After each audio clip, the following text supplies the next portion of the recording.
I think, listen, Andrew's done terrific at the start of the season. He's played very well for Norwich. But one of the advantages of sort of the influx of new players over the last 18 months has been increase the level of competition in the team, and there's a lot of competition. So it's an area that we're strong in, and certainly it would be good for him because he hasn't been in the team for a while. Obviously, stress fracture in his back, and that was an issue for him. And he's come back, and it's an osteopubis situation he's been struggling with. So that's ruled him out. So we have good options, and it's not, it's something that we just have to get on with. Yesterday I saw the players who hadn't been involved over the weekend, and a lot of them were your more experienced players, like the likes of Seamus Coleman and Shane Duffy, and Matt Doherty for that matter. I mean, are you thinking it's good for them to get game time in these two games? Well, listen,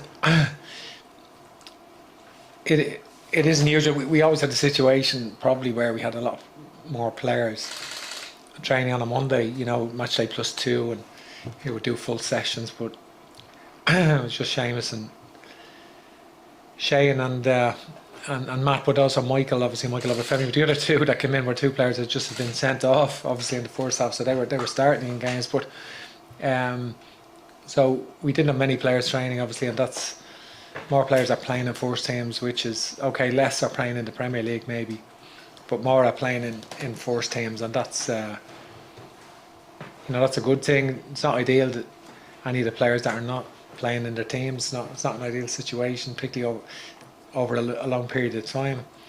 I just can't have I don't think I can just come in with a consistent rule, one size fits all rule. We'll have to judge each case on its merits, the individual strengths of the team, what we need, and but you wouldn't want to go in with too many players having not playing matches. And we even learned a little bit about that in June, where players had come in and have that 5-week break and maybe had not been in their team for a couple of weeks before that and starting, and so that these are it's part of the learning curve for us. And how important is it for you to finish the Nations League campaign strongly? Yeah, we want to finish strong. I think the players are terrific in the last. Obviously, we had a mixed window, if you like, whatever. We started slowly and disappointed, and then we finished strongly and did brilliantly against, obviously, the win against Scotland 3-0 and the performance in the Ukraine. Both games in Ukraine were very, very evenly contested, and I think so. It's a big game for us. It's a great game, Ireland against Scotland in the Nations League in Hampden Park. It's it's a famous venue, and we're delighted to be going there. And Scotland qualified for the European Championships previously. A lot of players playing at the high end of the Premier League, and they're a very strong team, and we're looking forward to playing against them.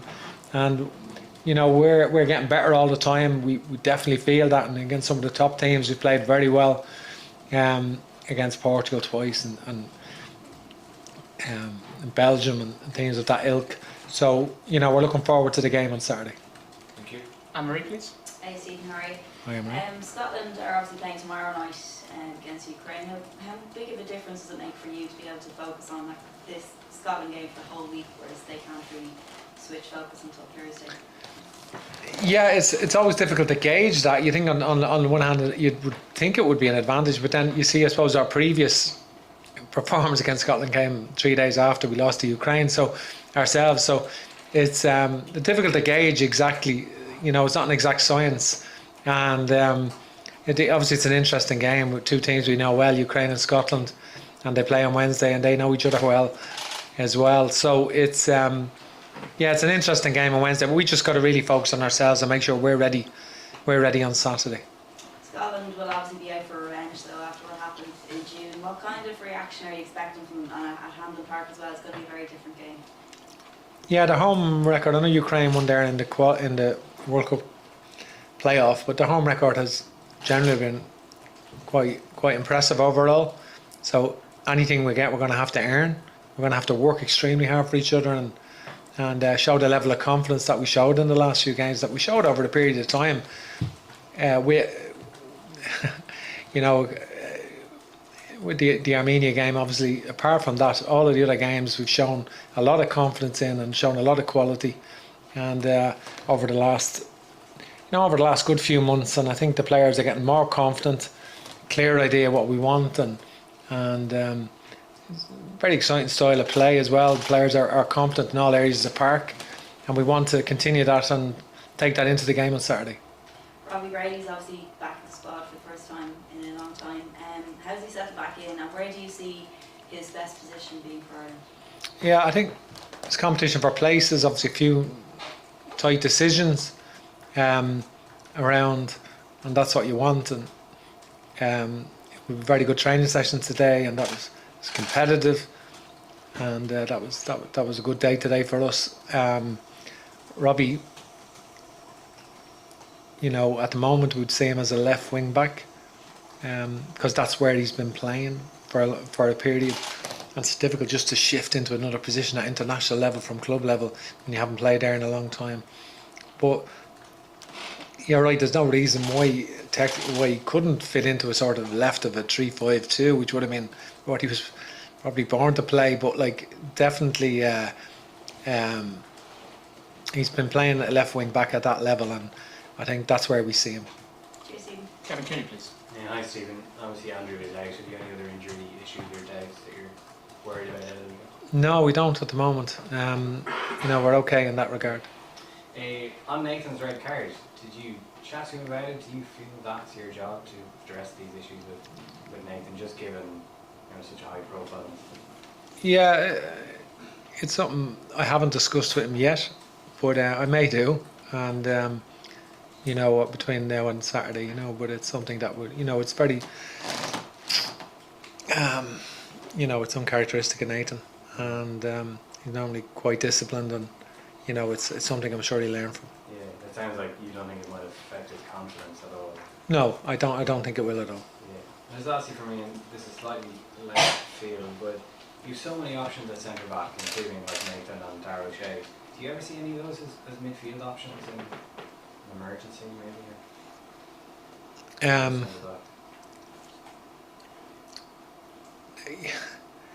You know, they're all capable of playing in the positions, but we have good midfield players, and we have competition in midfield as well, and that's, you know, the emergence of Josh Cullen, obviously, over the last, you know, since he made his competitive debut, and Jason Knight and Jason Malumbi, and there's competition because obviously Alan Brown and Jeff Hendrick and Conor Houran, so there's good options there, and we feel we have enough competition. I don't feel we're going to put one of the centre backs into midfield ahead of those players. Okay, we've just got 2 minutes left of the embargoed live section, so if we could keep it tight. Damien? Stephen, can I ask, was the win over Scotland your best day yet as Ireland manager? I hadn't really thought of it like that, to be honest, but it was a very good performance, and it wasn't perfect, you know, like we conceded a couple of chances in the game, and you know, I think there's areas in that performance we can improve on. There's numerous areas we can improve on, but it was a very, very good performance. But we have to move on from it. You know, that was then. Now, and we've got to go to Hampden very determined, because their home record, Scotland's home record, is excellent, and we're going to have to put in a really brilliant performance to get a result there, and that's what we're trying to do. Ed and then Gavin to end the live section. Oh, you want the embargo? Perfect. Ed to end the live section. Stephen, hi. Just in terms of, you mentioned the slow start to the last window, and it sort of mirrors a bit the slow start to the campaign, both the World Cup and this Nations League.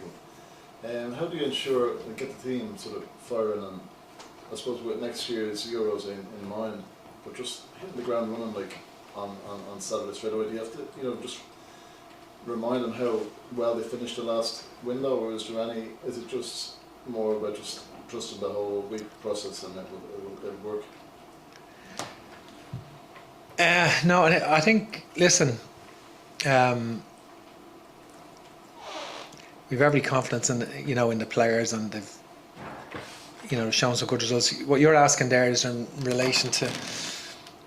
It's a separate answer I was given. I'm talking about the actual June window, learning from the June window where there's a 5 or 6 week break and there's a couple of weeks. So yeah, we've already made provisions for that for next June already, in terms of how we would prepare next June and before our European Championship qualifiers, and we've already made extensive plans for next June and how we would prepare in that regard. So that's really a separate entity.